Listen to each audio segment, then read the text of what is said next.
When you're looking for parabolas, you're going to look for equations that have an x squared and no y squared, or a y squared and no x squared. So go ahead and find me all the parabolas. Next, you're going to look for hyperbolas.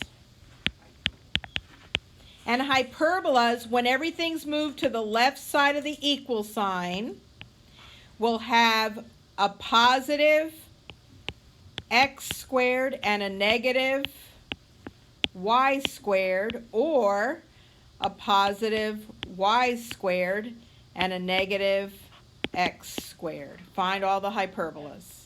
When you're trying to determine circles and ellipses, you're going to look at the coefficient of the x squared, so ax squared and by squared, right? If a is equal to b, it's a circle. So if they have the same coefficient. If a is not equal to b, it's an ellipse.